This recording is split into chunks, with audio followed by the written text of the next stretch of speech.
Way down here, you need a reason to move. Feel a fool, running your stateside games. Lose your load, leave your mind behind, baby Jane. Oh, Mexico, you sound so simple, I just got to go. Ladies and gentlemen, welcome to Hero Movie Podcast, your greatest source for superhero movie discussion in the multiverse. I am your host, Adam Portress, and I'm joined by sweet Sean Kovacs from the internet. Who the hell is this Samson everyone keeps talking about? And of course, Bruce Leslie. I'm a prickly pear, and sometimes I feel like my veins are disintegrating. Oh, well, you can't have your veins disintegrate. That means you die. Don't die, Bruce. Please don't die. Okay. If you don't want Bruce to die, write us in at heromoviepodcast@gmail.com. See, what's going to be sad is the lack of emails. It's like nothing. It's like you thought you didn't get emails before. Boy. Have they dried Dare up not today? interfere with destiny. No, sir.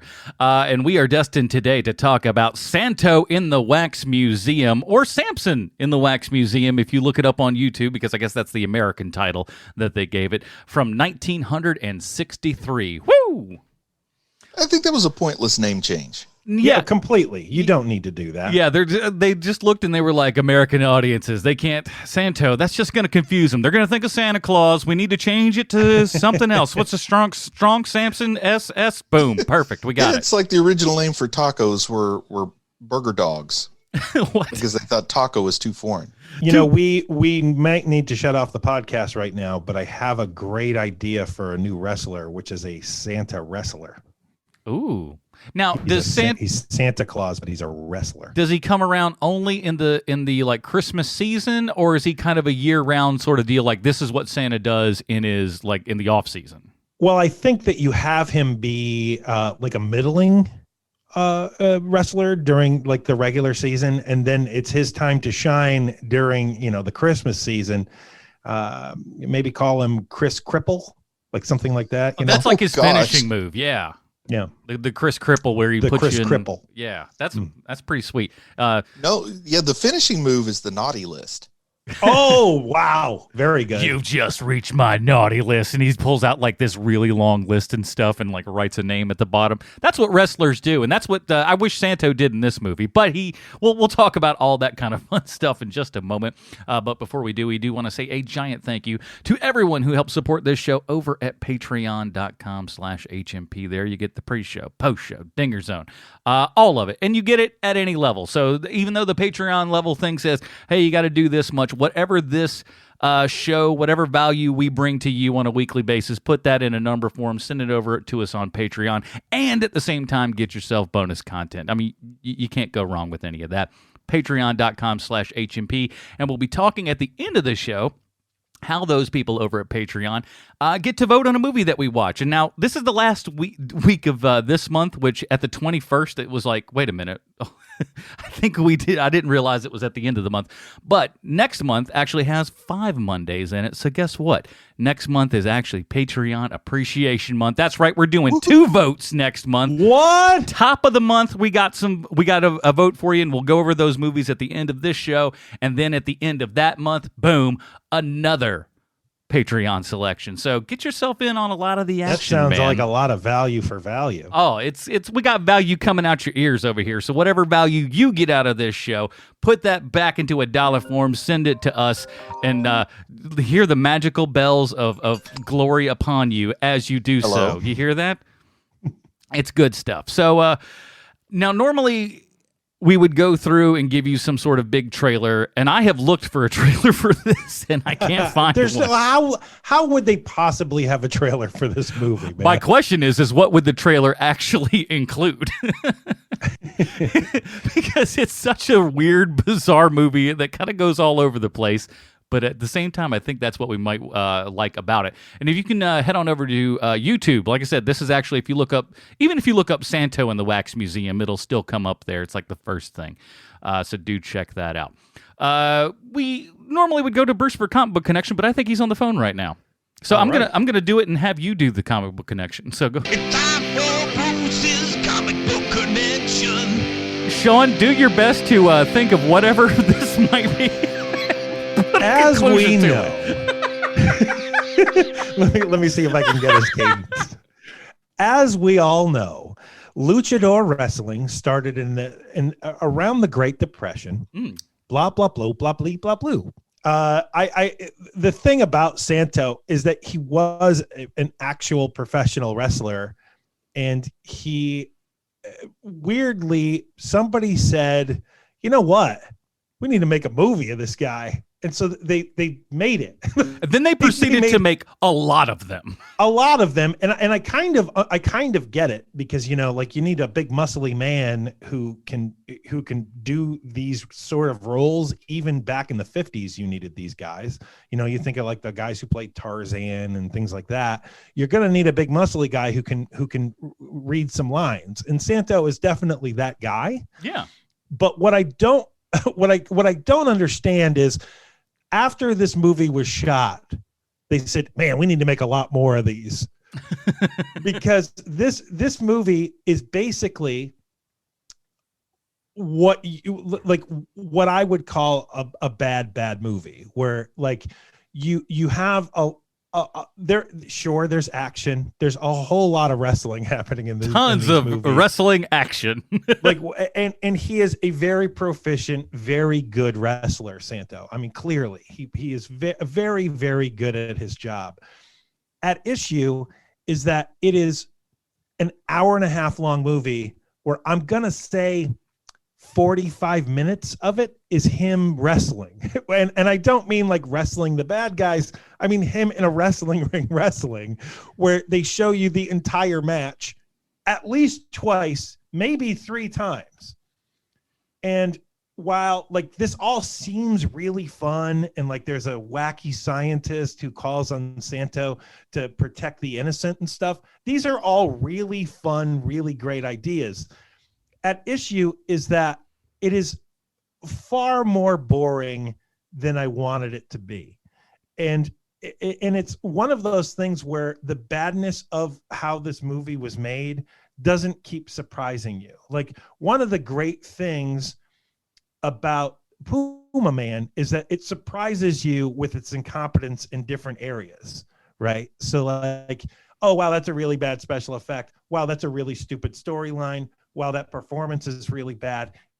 And it keeps changing how it's bad. Mm-hmm. Whereas Santo and the Wax Museum, it's not a movie where like it's bad in the exact same way. And so you have an hour and a half of wrestling of a wrestler who, like all of these things are things that I really, really wanted this to be great, because as you know, my favorite thing is when we find something that people don't talk about very often. Mm-hmm. And so to have this movie be what this movie, like when you picked this, I was like, oh, sweet baby Jesus, are we getting another Fortress gem? Like I really was thinking that, and I really wanted it to be that, and it's just not. And that's unfortunate, because like having another thing, like it would be so wonderful to have it in our canon, and it's just not, Well, I think this would probably be like the perfect movie for a certain person, though, because if you spend time at comic book conventions, especially the smaller ones, to help bring in the crowd, they always have a lot of like a horror movie component, and they usually have a wrestling component. So this is like the superhero plus the wrestling plus the horror. I never thought there would be something that intersectional. This is like a small town comic book convention when you're watching this. Yeah, I certainly know that to be true. Of the horror and wrestling fandoms have a giant crossover section in that Venn diagram. It's a lot bigger than I think many people would think right off the bat, but it truly exists. Let's do it proper here and get into it. It's time for Bruce's Comic Book Connection. Sean tried his best at a comic book connection, but it just it fell apart a little bit. Well, I hope I can do as well as Sean did. We can try. But El Santo was born in 1917 in Hidalgo, Mexico, named Rodolfo Guzman. Let me try that again. Rodolfo Guzman Huerta at birth. In the years of his early youth, he thought maybe he would play baseball or American football, but soon found his way to jiu-jitsu, then wrestling. He started exhibition wrestling in either 1934 or 35, but sources don't really agree on when and where his first match was. Before he was El Santo, he used the ring name Rudy Guzman. And though it has a ring to it, would you watch a movie called Rudy Guzman in the Wax Museum? Only if it was played by Louis Guzman. In 1942, Rodolfo's manager, Don Jesus Lomelli, was putting together a new team of wrestlers, all dressed in silver, and he wanted Rodolfo to be part of it. He suggested 3 names, El Santo, El Diablo, or El Angel. And Rodolfo chose the first one. On 26 June, at the age of 24, he wrestled at the Arena Mexico for the first time as El Santo, although he later was known simply as Santo. Under this new name, he quickly found his style. El Santo became one of the most famous and iconic Mexican luchadors, and he's been referred to as one of the greatest legends in Mexican sports. Wrestling wasn't the only thing he was good at. In the early 1940s, Santo married Maria de los Angeles Rodriguez Montaño. Why does everybody have to have like 12 names in this? Oh, my goodness. I love it. But anyway, wrestling wasn't the only thing he was good at because he fathered 10 children upon that poor woman. But the only thing he made more of than babies was movies. He was in at least 52 movies between 1958 and 1982. That means he made 2.17 movies per year for 24 years as himself. I don't know it for a fact, but I suspect that's some kind of Mexican record. In 1952, the artist Jose Cruz, not to be confused with the Astros player, started a Santo comic book, turning Santo into the first and foremost character in Mexican popular literature. In fact, the El Santo comics were not only very popular in Mexico, but in all over Latin America for a few decades. Over 300 issues were published in the first 6 years. The original issues featured actual sepia-tone pictures of the masked hero and the other characters pasted on various bizarre background panels. When the comic switched to hand-drawn, the art tended to be on the shady side, and the general effect is often weird and impressive. In the comic book exploits, Santo clashed with both run-of-the-mill criminals as well as supernatural threats, and the only consistent rule of Santo's storytelling I could pick up on was there are no rules. Recently, El Santo did make an appearance in DC's Batman 66 title, a title in which Bane is depicted as an evil luchador, and the same as one must fight fire with fire, the Adam West Batman must fight luchador with luchador, and he calls on the help of Mexico's foremost wrestling superhero, Santo. Sadly, I do not have Spanish language skills, so when I sampled El Santo comics, I could only go by the pictures, and they are, to say the least, bizarre. El Santo either teamed up with or fought against what I'm pretty sure is an unlicensed Princess Leia. Either fought or got it on with a lady skeleton. And it also looks like he might have punched a guy that was trying to talk to Santa Claus. If you want to have an interesting hour or so on some boring afternoon, just do a Google image search of El Santo comics and try to figure out what's going on with no context. Your mind can jump to some odd conclusions, I'll tell you that. So that's it. That's my comic book connection on a 104-year-old Mexican wrestler. And much like the photographer lady in this movie, I don't know how I found myself in this situation. You just got portraits, son. Here is the plot for Santo in the Wax Museum. El Santo, the masked Mexican wrestler, investigates a series of kidnappings. He discovers the mysterious Dr. Carroll is using the victims as part of his experiments to develop an army of monsters. Naturally, El Santo is able to overcome them all with wrestling. Yay! And I know that that's how it's actually said, because there's that hyphen between with wrestling, and with wrestling has the exclamation point on it. So thank you, guy who wrote that on IMDb. That's amazing. That's pretty great. So I one of the things that I want to get, like we need to talk about immediately, is that they have the double fake in this movie, like at the top of the movie, which I can appreciate. You know, that, oh, the guy who owns the Wax Museum, he doesn't have anything to do with this lady's disappearance, right? So that's how it starts off. And it doesn't work. And the reason why it doesn't work is because the guy who owns the Wax Museum is basically the human equivalent to the Crypt Keeper. And so, but like right away, you like instantly know, like the second he shows up on screen, you're like, well, that guy's your bad guy. But they spend about 25 minutes trying to fake you out that it isn't him. Right. It doesn't help that they got sort of the most, I don't know, the most dramatic voiceover person to do the English dub. Also true, and the actor himself is such a mustache twirling, like, like villain.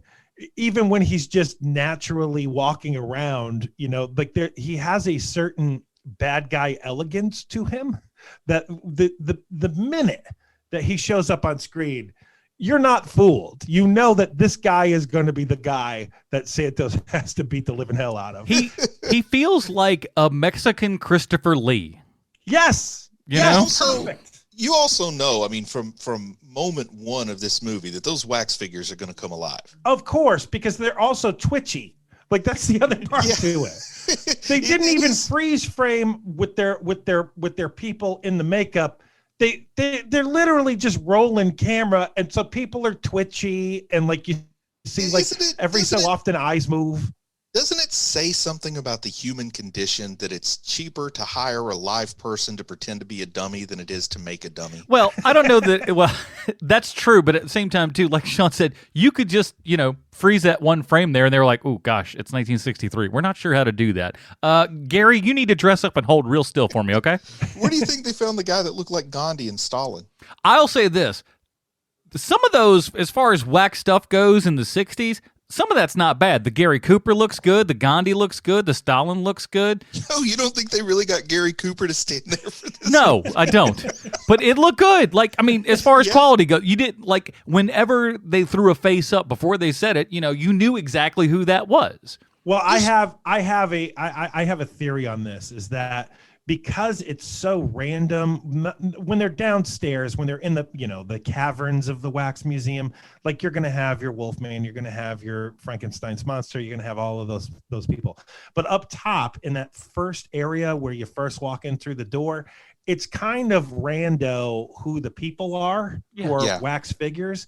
And so I think what they ended up doing was, okay, so we have this guy. This guy looks a little bit like Stalin. We'll put him there. This guy looks a little bit like Gary Cooper. We can have a Gary Cooper wax figure. I think it's all based on who they found to be the wax figures is who is what the wax museum was. I feel like because of some of the randomness of the figures, that they probably did rent a couple of figures from, like, I don't know, is there a Madame Tussauds in Mexico City? Like, or maybe they actually rented one from California.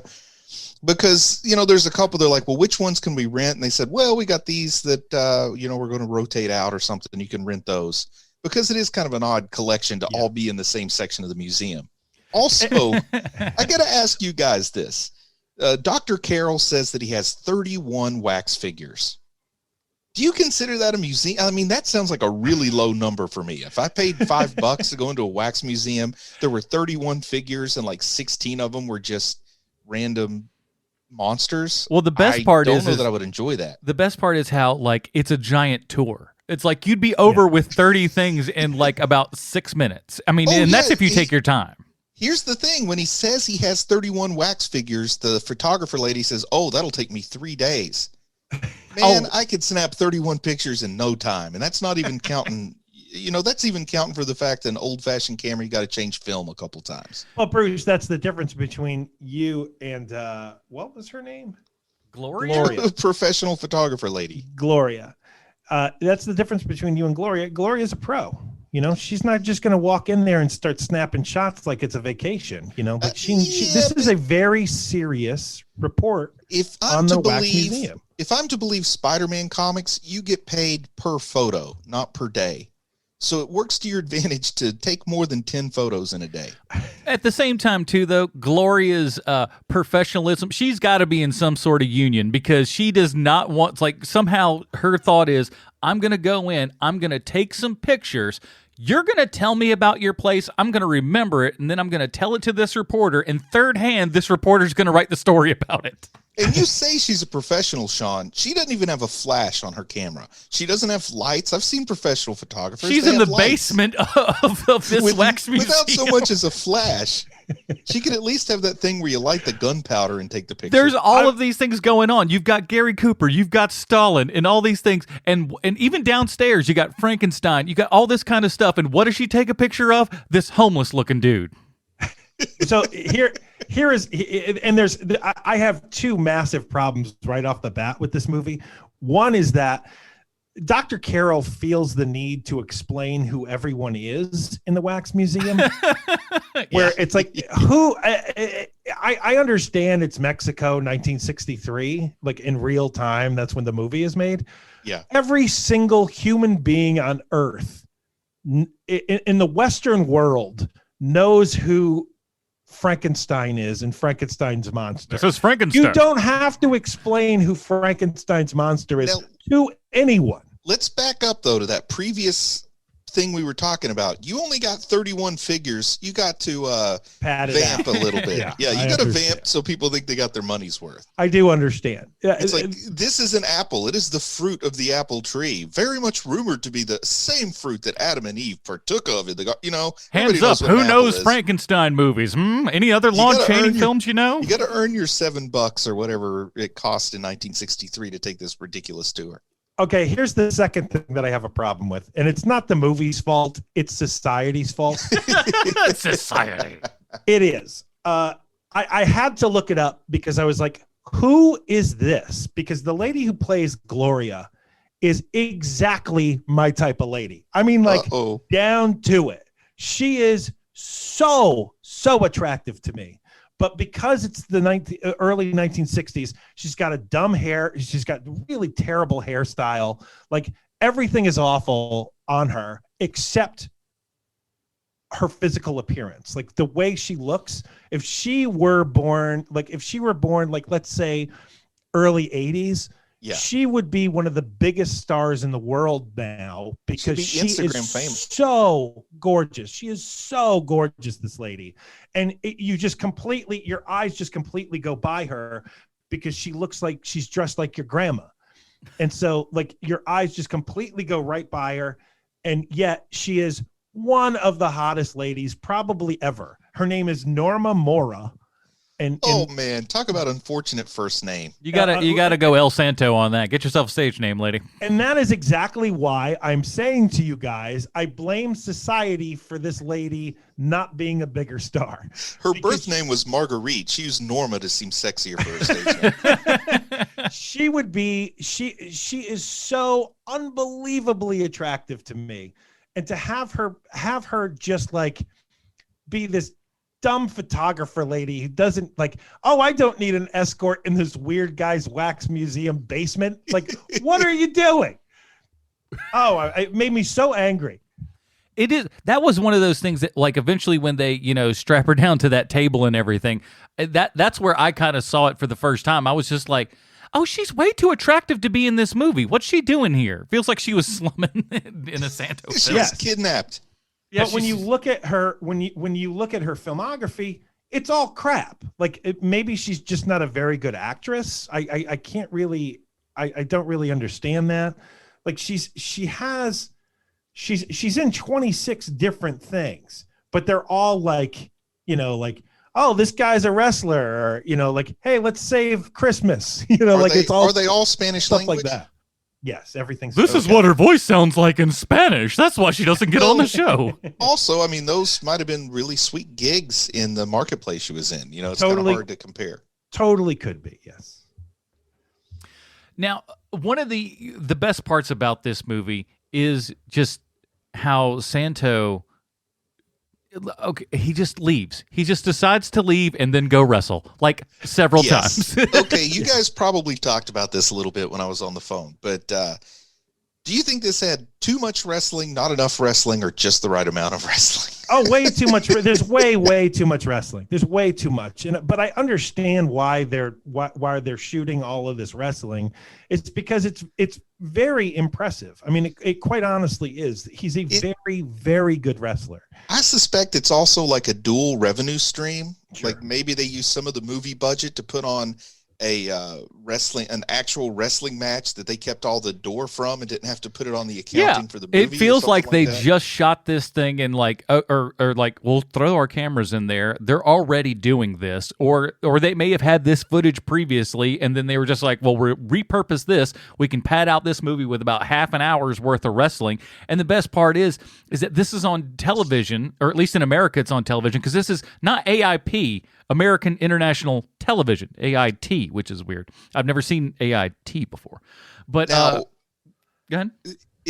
Well, I got a couple theories. First off, I think they finished making the movie and they said, guys, this thing's only 45 minutes long. Somebody said, I got the solution, 3 full-length wrestling matches. Then for those of you that haven't seen the movie, it's not just even a regular wrestling match. Not as we know here in the States. They started off, and you know that they're going to pad it out when they go best 2 of 3 falls, and you're like, wait a minute, what now? Yeah. So this is automatically going to be at bare minimum twice as long as a regular match, if not 3 times. However, I would say if you're a wrestling fan, you probably enjoyed that. I mean, I think that's probably, you don't get a whole lot of opportunities to go back and see 1960s luchador wrestling. So, and I think that's some part of people may the. enjoy that. I think that's part of the sell. I think that's like they were like, okay, so we can appeal to like the older crowd that might want some sort of a story, or your mom might be interested in the wax museum portion, but the kids are sticking around for the wrestling. So you got to have that coming in every now and then. It's kind of like if there was a movie called John Bon Jovi in the Wax Museum, I'm expecting him to sing about 3 songs. Right.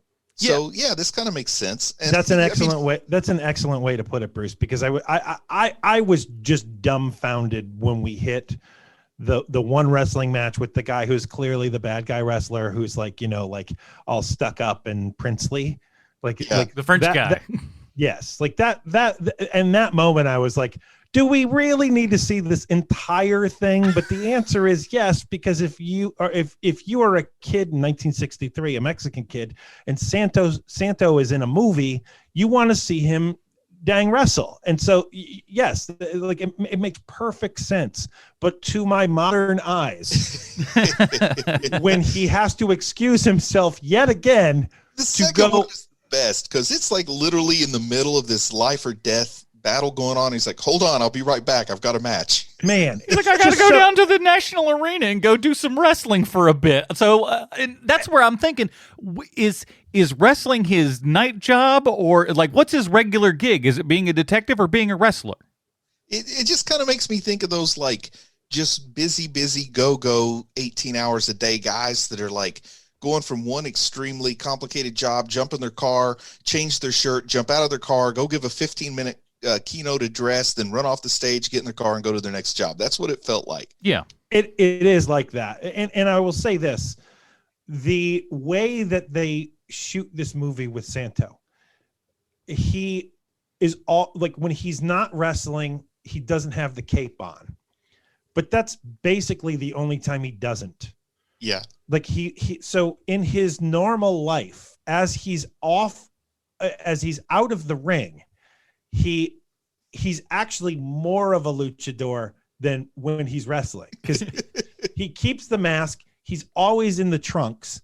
He's got a cape that he wears constantly, like a great Elvis kind of cape. Yeah, and he's never not Santo. And so it's a little bit disturbing, because when you're seeing him just being like normal Santo, like he's in his own bunker. Is that what that is? Where they first call him? Well, when they first call him, he's in his car and he's got that really sweet microphone that he talks into.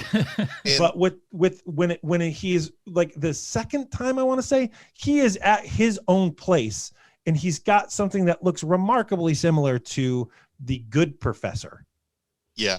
Yeah, that they just, they took down off of that wall and put it onto that wall. It's like, hey, guess clearly, what? We've got 2 of those now. Yeah. Now, I guess this probably isn't his first movie. This is the 8th Santo movie in the series. So at this point, Get Santo outta fans. here. Yes, this is the 8th one. So now they're hitting a stride. At this point, Santo fans know what's up, but for me, I'm like, man, it's crazy, but I kind of love it that there's absolutely zero explanation. Like, people just accept, oh, by the way, I have this luchador who helps out from time to time. Like, there's no explanation, no reason to understand why a luchador is also a superhero. Like, it's just a given, and I love that. Well, what's better than that, though, is that he's explaining to Dr. Carroll what's going on, and he's just like, okay, check this out. You know who Santo is. Everybody does. He's also a detective, by the way. And Carroll just goes like, that adds up. Okay, so we'll bring him in, and he'll be able to figure out what's going on, right? Like, yeah, they totally. I honestly think that this is Mexico's Batman. Yeah. Oh, definitely. Oh, And without a in doubt, life, yes. Like in real life, he wore that mask all the time. Yeah, he was like, and that's what this like. And I've seen When some he of had to the. fly somewhere, he would show up like extremely early when nobody knew who he was to get through security, and then immediately put his mask on. Yeah, he was one of those dudes who lived that life all the way through, and just he didn't He stop. was buried. I mean, he had his funeral and was buried with the mask on, which is something I'd like to kind of request. I don't wear a mask during life, but I kind of like to have one in the afterlife. Do you want something funny or something scary? I want one of those, like, I don't know, Richard Nixon or something. The best part would be like an actual Bruce Leslie mask that we put over your face, and then it's just like it's you but wearing a mask of you, which I I'd think like is one of kind of those meta. Michael Myers masks, but the ones from Baby Driver. The ones that are just okay, I got you.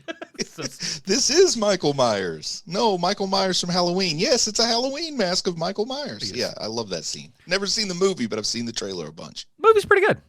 I'll check it out. But one thing I'm going to say about the first wrestling, half of that movie is amazing. wrestling in a film is exactly like wrestling in real life. Like when I was a kid, I loved the Rocky 2 and Rocky 3, and I loved it so much I decided I'm going to start watching boxing with my dad.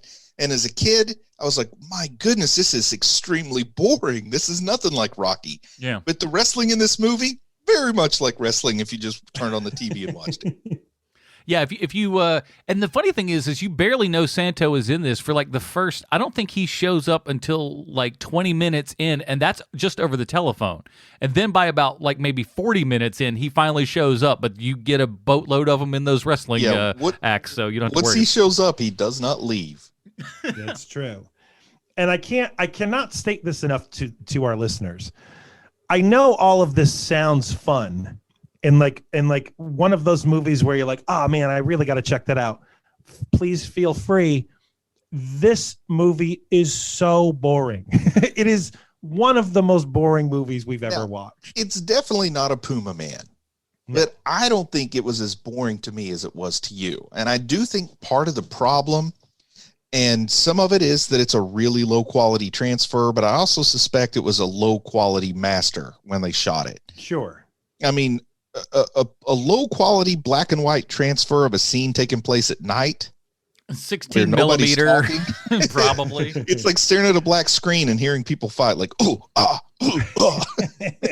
Oh, and because I think those that fights contributes to the boringness. If they could afford some lights, it probably would have been better. And when those fights go on too, all I can think of is the American guys dubbing this in, doing all of those those grunts and moans and just And you know, different places had access to different production quality, I guess is what I'll say. So I would say this feels kind of like, when were the Universal monster movies made? In the 30s? 30s, yeah, mostly. Yeah, so this feels more like it was made in the 30s than the 60s in production value. Right, but even there are movies from the 30s that are completely and totally enjoyable even now. Oh yeah, yeah. Well, they don't just not wrestlers. Right. Well, I was going to say this just happens to not be one of them. This is about a wrestler who fights crime. It's kind of like saying, you know, I really don't like kangaroos very much. So this movie, The Kangaroo Fights the Wax Museum, is not up my alley, you know? But if you're a guy who loves kangaroos, it's probably going to be one of your top 12 movies of all time. I don't know. I think if you love Suburban Commando, you're probably not going to love Santo and the Wax Museum. If you love Suburban Commando, you've got enough problems in life. I'll agree with that. But I would say that I'd rather watch this again than Suburban Commando. Oh, without a doubt. Yeah, that goes without saying. Yeah. But mostly because, you know, one of the great joys of watching this is seeing the props in this movie where you know that there are a few people who are like, well, now we need a TV screen. How are we going to make that happen? Okay, this is how we'll do it. We'll have cardboard and we'll cut it out to make it look like a TV. And we'll put gigantic knobs on, like just stuff like that, where it's like, oh, that's very fun. Oh man, it's like when I was I've talked about this before. When I was in junior high, there was a guy that was trying to make Star Trek movies. And the way he would have someone speaking on the monitor is you take a cardboard box, you cut a hole out, somebody sticks their head up through the bottom of the box and talks, and you're supposed to believe they're on a monitor. It was great. It was great. Brilliant. Oh, what I would give to have some of those VHS tapes from Cecil. Cecil? Yeah, Cecil was the director. And man, my Russian accent for Chekhov was spot on. A lot of Kiptons going on. That's right. Even if Kipton wasn't in the script, I had to end every sentence with that so people knew I was Chekhov. It's like, we don't even have, like, he's on the planet. Why are you even saying Captain? That's Mr. Spock. What's wrong with you? Kipton. All right, good enough. Just he's 8. What are we going to do? So, Adam, I've got to ask the question. So this is the 8th Santo movie. Mm-hmm. So what made you choose this over something else? I have some friends that I've been friends with for some time now. They do a podcast called Outside the Cinema. And I remember over the year, and that show's been going on for like 12, 13 years, something like that. Jesus. Really long time. And they've covered most of, if not maybe even all of the Santo films at some point or another. So I had heard the name floating around for a while. I kind of knew, of him and what it was. So I looked for some of those movies because I was like, I know that there's some sort of comic book connection enough. And I've always kind of wanted to see some of those films. And I've seen like pictures that are like more in the color era where Santo is just, he's got his luchador mask on, but he's also wearing a suit, which I thought was the best. And that's what I expected to see. Right. And so, because that's what I had in my head. And then also, Adam, if I understand correctly, only 2 Santo movies were ever dubbed into English. So we really only had 2 choices if we wanted the English dub. And I looked for other stuff too. Not necessarily even English dubbed, but the movies themselves are a little bit harder to find than I expected them to be, quite honestly. With the amount of Santo films that there are, when there's over 50 movies, you figure somebody's got to have, some pretty decent copies of all that sort of stuff here and there, but they're not as easily found as I. You got to think, what was the distribution system in Mexico at the time? I mean, the celluloid may have just worn out, and there weren't really copies made of some of them. They're probably not keeping those films in salt mines. Yeah, I was going to say, does celluloid keep really well in very humid climates? I don't know. No, probably no, not. I doubt they I've probably never had to store celluloid, so I don't know. But no, you want to keep it cool, but at the exact same time too. I mean, there are, probably hundreds, if not thousands, of movies lost to just horrible, taking care of them in the history of even U.S. Film and stuff like that. There's I forget how many. I've heard some wild numbers, but and I can totally understand if you have limited resources why this wouldn't make your nation's film registry. So yeah, they're like, well, we've got several guys, but we don't necessarily it costs $700 to make the movie and $1,500 a month to store it. Screw that. Yeah, this Santos stand probably not big. Yeah. Or it's probably huge now, but mainly because it's so hard to get your hands on it. Mm-hmm. Now, the thing that I couldn't get over most about this was the fact that he was a wrestler. Everyone knew him as a wrestler. He goes out to wrestling events, and the fact that we're so okay with that guy being a detective is hilarious to me. I just kept thinking, what if, Rey Mysterio Jr. showed up at a crime scene and was just like, listen, guys, I can help solve this. Don't worry. Okay, you're going to have to shut off the podcast again. We're going to have to stop recording. Idea. Because that is exactly what, we need this as like an Adult Swim show. There would have been a great opportunity, and I understand Santo had his brand and he had to protect it, but wouldn't it have been cool if the only time he took off the mask was when he was wrestling, like an inverse of what you expect? Like he wears the mask for all his crime fighting, then he goes into the wrestling ring, pulls it off, and it's Bobby Jones in here to wrestle. I think, and I also think it would be really, really different, or like a clever idea where when he takes off the mask, it is clearly not the same person. Yes, that's what I was thinking. Is like he pulls off the mask. You get And he's some like a really skinny guy. Oh, I was thinking an incredibly handsome face, but it's clearly not Santo's body. But he wants people to think he's super handsome under the mask. That's not bad. Because he's got to be an ugly guy to be so married to that mask. He's not. I've seen the pictures of him without the mask on. He's not incredibly ugly. He's like normal looking. It's like the ladies, they come around me too much. I have to have the mask, otherwise. That would be my explanation. I just got to beat them away from me, man. And I don't want to do that. I don't want to beat people up, so I put on the mask. No one cared about me until I put on the mask. Why do you wear your mask all the time, El Bruso? I'm far too handsome without it. That would be my answer. El Bruso. I feel like you melt apart due to my handsomeness. So I have to wear the mask. It is not for my protection. It is for yours. It's the great Wizardo Gordo. Gordo. I love that Santo just drives a convertible, and it's so cool. It is so flippin' sweet, that car. It's such a great car. And I like that even the interior matches the car. So like, his microphone looks like it would belong in that car if that car was to have a microphone. Like, they did a really good job with that stuff. Very much so. The car tech matches the car, although the tech that's in the professor's lair, for lack of a better term, all looks like it's from a junior high school play. Now, at the same time, I have this question for you, Bruce. You're a man of science. You've been around some things. Does this kind of I love this big giant chemistry setup thing that he's got going. It looks like, like you would see in the 1930s and 40s and stuff like that in science fiction films with all the big beakers and all the crap going on everywhere.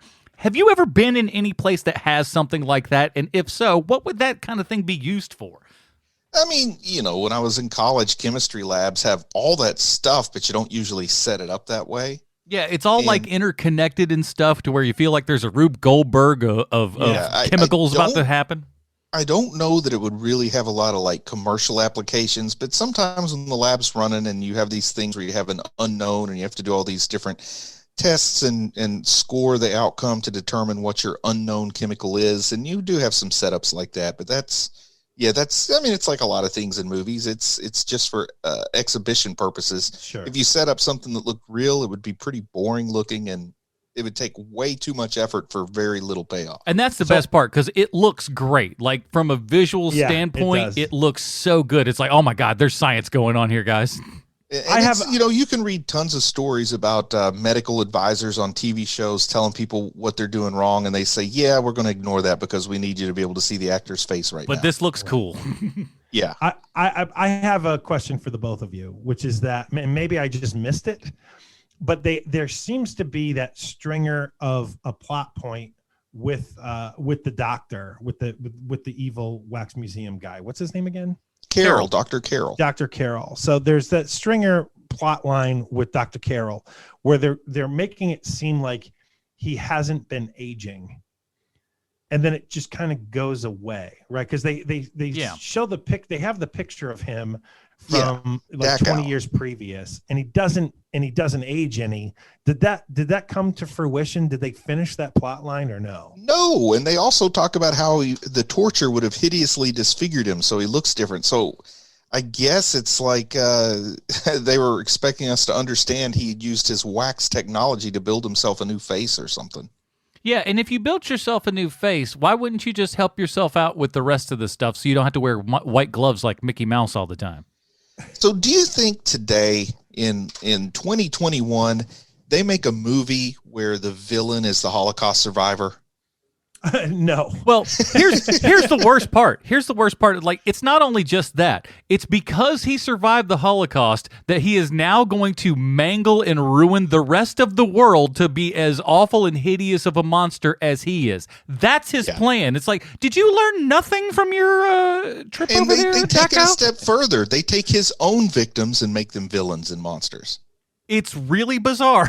It's like a lot of victim blaming here. You look at him and go, well, What was the thought process? Well, if I'm ugly, everybody's going to be ugly. I guess. That is no different from the plot that we saw last week of Amazing Spider-Man. It's the same. Very, very true, man. Good point. Touche.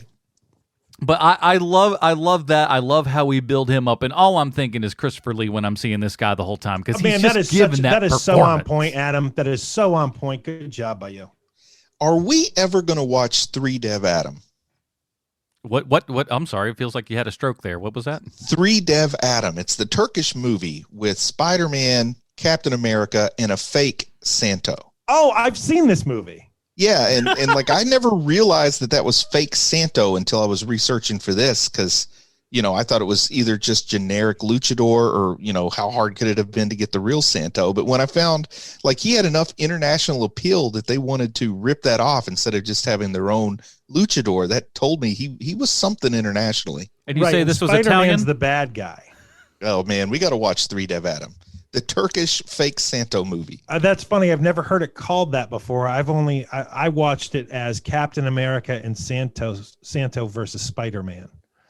Yeah, and my Turkish isn't real good. What? I know what 3 means. I don't know what Dev and Adam means, but I think it might mean like 3 super people or 3 superhumans or something like that. Not a clue, but hey, listen, I'm not opposed to doing any of this. And then another reason that I kind of wanted to do of all the Santos stuff that I could find, I just kind of picked this one because it was, much older. And my guess is that they got a lot bigger and crazy. I mean, you don't do 50 movies and have them all suck. There's got to be a couple of decent ones in there. It means 3 mighty men. There you go. But I figure there's got to be some more Santo, and I'll ask my friend Bill what the really good ones are. We'll kind of travel towards those as opposed to just randomly closing our eyes and throwing a dart. And what's the name of their show again, Adam? Outside the Cinema. Outside the Cinema. Well, thank you guys. This is such a different feel for us. Yeah, I've watched a couple of their Twitch streams when Adam was a guest. They do a very thorough job of really obscure stuff. Yeah, that's the big thing is that there's so many different horror shows and stuff out there who just hit all the big bases and stuff. They go through all just the dregs of society. Sean, if as bad as you think some of the things that we watch, the things that they watch put us to shame. Well, and they seem to be able to enjoy it somehow. Oh yeah, but that's the problem is that I know my threshold. I know where my line is, and I also know that I would be just imagine me every week like I was the first episode of WandaVision. That's where we would be, where I'm just screaming like a cartoon character for just an hour. That's one of the trouble with finding hidden gems like Puma Man is you got to sit through a lot of it's true just painful stuff. We've been extraordinarily lucky with Adam picking some of this stuff for us because I think Puma Man was such a good get for him. Super Lopez. I mean, geez, even the Lone Wolf and Cub stuff where it's just such a joy to watch. Yeah. But I think as things go on, and I'll try to pick out some. We won't do them next week. But if you've ever wanted to see a toddler backhand a chowder bucket a few times, that second Lone Wolf and Cub's the movie for you. Bam! You know that I do. So great. It's on the list for a reason, everybody. Yeah. But I want to see where things go because I just love the idea of someone just treating a luchador wrestler as a detective. No one blinks an eye, and they're like, well, yeah, well, he goes around, and every now and then he's got to leave to go to a fight. Well, the problem too is that this is during an age where there's no such thing as a sense of irony. Where if you were going to make this now, you couldn't do it without that. Even if there's no wink to the camera, it would still be implied that there's an ironic detachment to it. Yeah. And it's one of the things that makes this movie a bit more fun to watch. That if they were winking at the camera at all, I would absolutely hate this movie. And I don't hate it. It's just boring. No, they're coming in at this with a very honest head of steam. They're like, right. No, this is what it is. Right. And you could not, there's nothing you could do to take away the sense of irony here. I feel like you were to make it today. I feel like it's been a while since I've enjoyed something significantly more than you, Sean, but I think this movie might be one of those cases. It could be. And you know what? That's one of the joys of this podcast. It's the three heat, like I've been saying from the beginning. And I'll say, I mean, part of the enjoyment isn't that I want you to get into your home theater and totally submerge yourself in the experience. This is one you can really enjoy, look at your phone for a little bit, pick back up, and you're not lost. Yeah, you'll hear Dr. Carroll just talking about some stuff, and you're not going to see anything that's so interesting that if you miss it, you're going to be, oh shucks, I really missed some gold.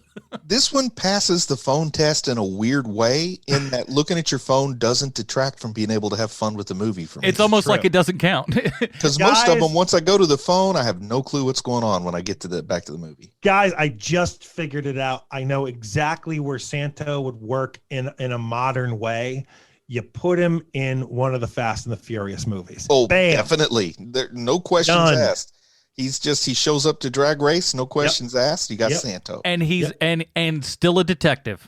Yes. Then imagine like the big fight between Santo and Jason Statham at the end. Oh, it'd be great. Fast and Furious 10. Let's do this. We've got 9 is in the can. We're aware of that, but since Santo's no longer with us, bring in Nacho Libre. Well, or because his son does wrestle. I would imagine it's his grandson too. Yeah.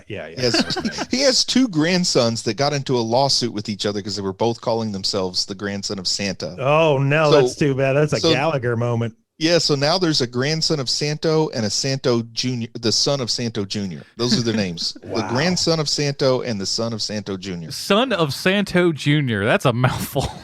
I think they should have went with the Santo Jr., but they didn't. The best part, though, is that how in these wrestling matches and everything, they don't even bother the crowd. The crowd is screaming Santo, which is great, until like there's one moment where they decided to dub in Samson, which is weird, but then they go back right again to the crowd just going Santo. It's so good. Totally needless to call him Samson. I guess they were really worried about alienating American audiences, but I don't know that they succeeded in making this a blockbuster in the States. Jim, could you sit down for a moment? Look, here's the deal. I feel like there might be an exotic appeal to keeping the name Santo. I think they're going to think that this people guy's didn't Mexican. say, I'm not going to go see Rio Bravo. That must be a Spanish movie. They're going to think he's Mexican. We got to, what gave it away? The luchador mask is probably the first hit. I think that'll let us know that he's Mexican. He's the rare Norwegian luchador. It happens. But before we get to our final review, we do need to ask ourselves one very important question. My guess is it might be a tough question this week, but we'll find out. It is how this movie relates back 1-to-1 with Sylvester Stallone. Thank you, Adam. I have a prepared statement. If you're shooting your American movie in Mexico, you're going to need an experienced, bilingual, and reasonably priced assistant director. And for more than 40 years, Mario Sissimos has been that guy, my dude, my guy. He's been an assistant director since 1956, lives in Mexico, and was the assistant director for Santos in the Wax Museum. And here's the thing. Guess what?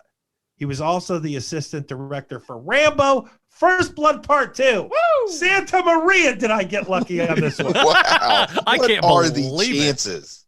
Insane.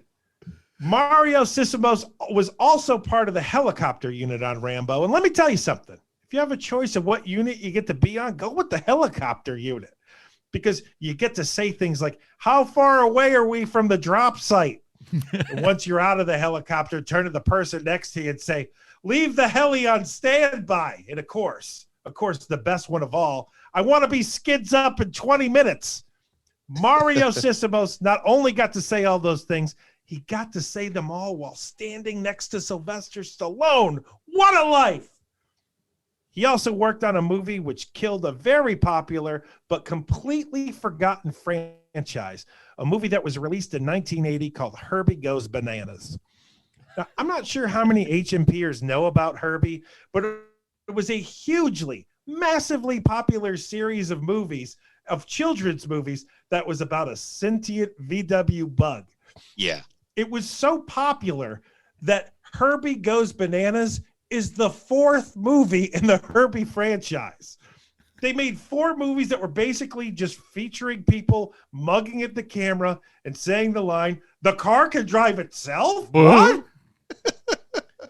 It usually involved a car race and a bad guy who is either played by British character actors or Harvey Korman. And I bring up Herbie Goes Bananas because when I was a wee sweet Shanzi, I saw this movie in theaters. And it was the first time I thought to myself, well, I guess not all movies are great.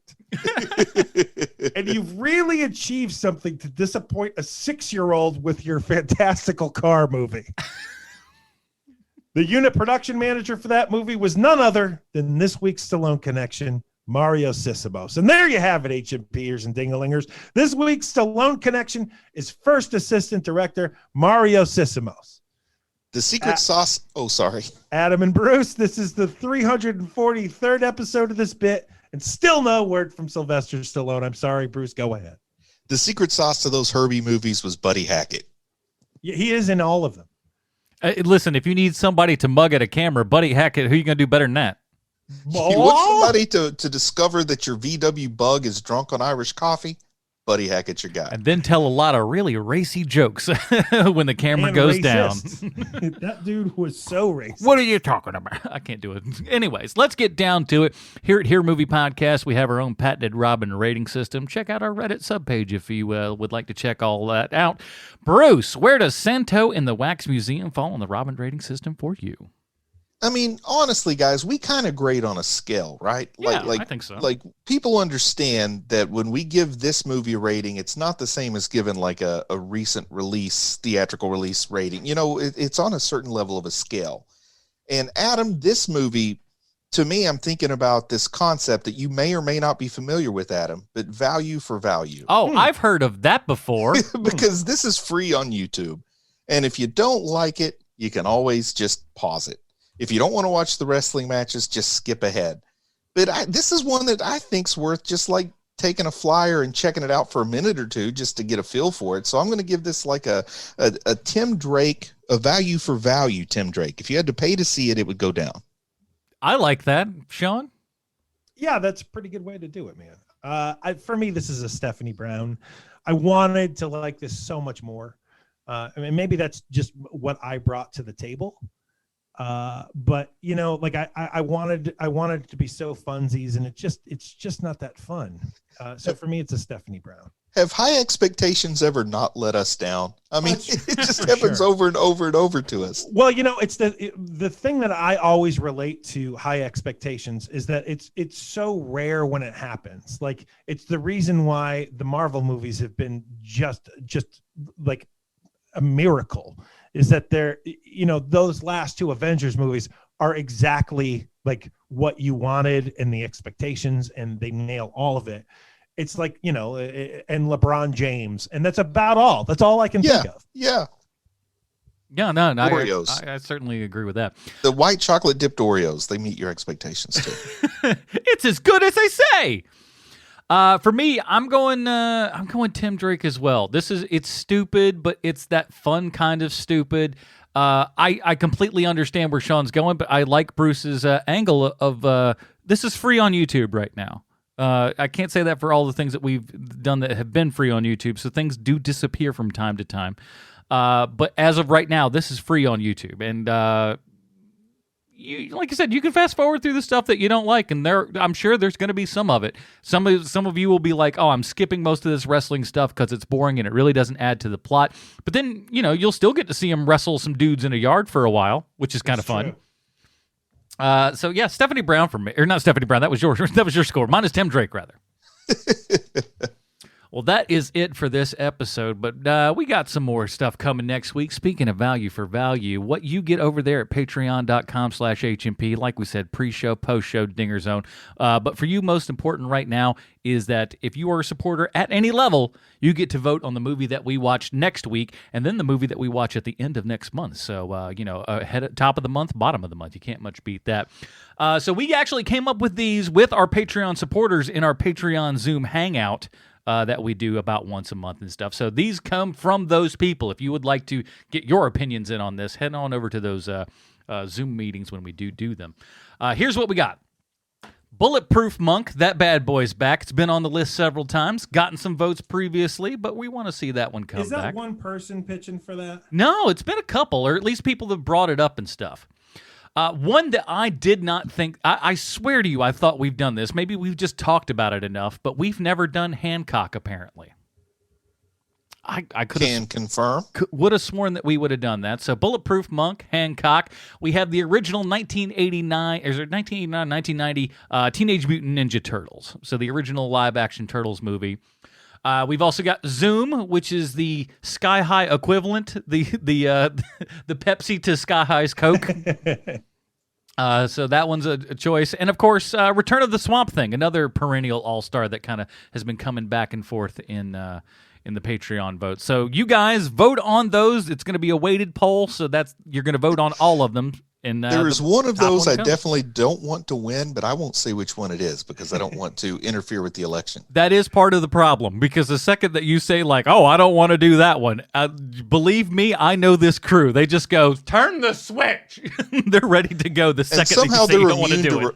Somehow they're immune to reverse psychology too. They're a smart bunch. Oh no, they're too fast on you on that one. You can't do anything about it. So we'll do all of that fun stuff next week. If you want to vote on that, patreon.com/HMP. Join up at any level. Until then, Bruce, where can we find more of your work on the internet? Hey, I'm still going strong on YouTube. I would love for people to go check out the YouTube channel. My most recent video is one about Monica Rambeau, who has kind of come to the forefront with her appearance on WandaVision, so please check that out. And this coming Thursday, I've got a great wizard-themed video that people aren't going to want to miss that. You get to see me in full wizard costume. Listen, Bruce is playing dress-up on the internet. If you're not watching, I don't know what's wrong with you. Sean? We have another podcast called WandaVision 30 Questions, where each week we ask 30 questions of the newest episode of Marvel's WandaVision. And we'll have more stuff coming up soon, because guess what? As soon as that Marvel show's done, there's more Marvel shows after that. It's going to keep on going, everybody. So check all that kind of good stuff out. And join us here next week when we're talking our Patreon selection for Sweet Sean's and Go Backs from the Internet. Bruce Leslie, I'm Adam Portress. Stay super, everybody. Bye, Marty and Eden.